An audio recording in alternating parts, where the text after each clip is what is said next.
The silence over Meridian 4 was absolute. Once, it had been a flourishing human colony, home to over 3 million souls. Children laughed in the biodomes. Engineers cultivated cities in the sky. Farmers grew algae blooms that glowed beneath the planet's twin suns. And now ashes. A blackened crater marked what used to be the capital, Nova Terra. The orbital platforms had been ripped apart, spinning in flaming arcs of debris.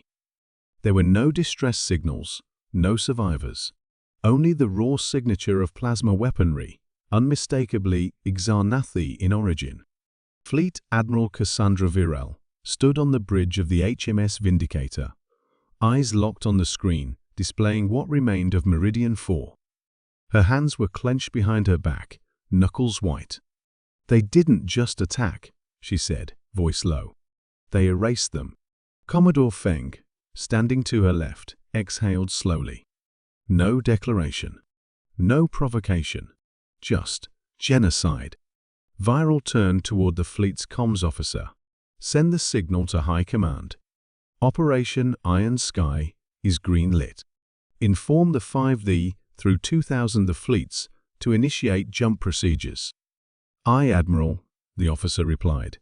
Across the galaxy, a storm began to move. For centuries, humanity had fought, survived, and adapted. First, it was Earth's own strife wars, disease, climate collapse. Then the stars opened, and with them, new threats. But the Terran Accord had forged a creed: you touch one of us, you face all of us. The Xanathi learned nothing from history. No warning, no communication, no ultimatum. They struck like ghosts, glassed the surface of Meridian 4, and vanished. But the Terran Unity Navy did not vanish. It multiplied. Within 72 hours, 700,000 warships were in motion. From Mars, from Titan, from the Scutum Crucis shipyards, in the galactic rim, an armada unlike anything the stars had seen. Titans, dreadnoughts, strike carriers, stealth cruisers, AI-controlled hunter-killer drones. The galaxy hadn't witnessed a human war engine in motion for a generation. The last time it had, the Veil Consortium ceased to exist. The Xanathi Council, residing deep within their crystalline world of 8 shell, received the first warning from a scout relay. Unidentified fleet signatures inbound. Hundreds of thousands, all bearing Terranids. Counselor Vile hissed. Impossible. They would sue for peace. Demand negotiations. But as system after system blinked red on their stellar maps, the reality sank in. Humanity wasn't coming to negotiate. It was coming to end them. When the Terran fleet entered the Xanathi system of Exidrath, they didn't broadcast a word.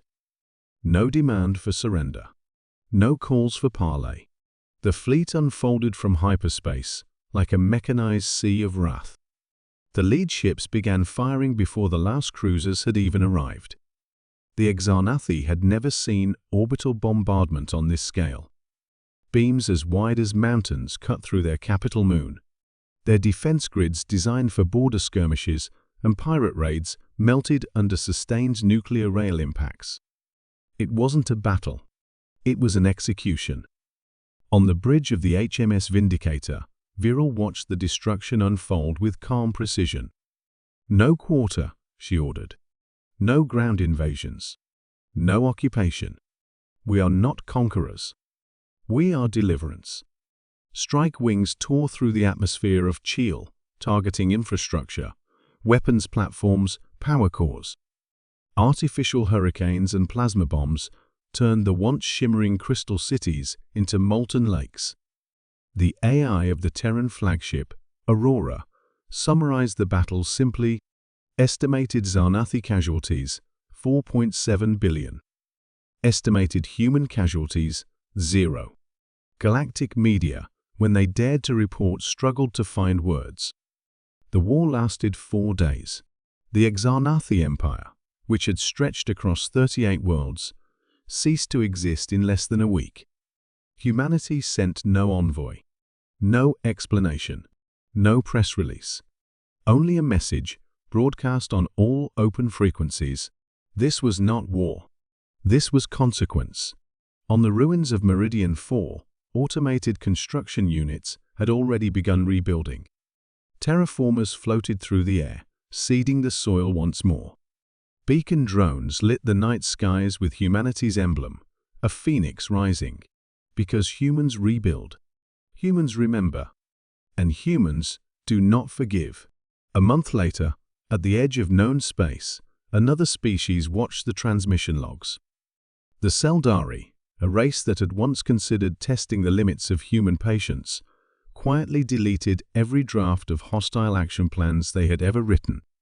Because now the stars echoed with a truth no one could ignore.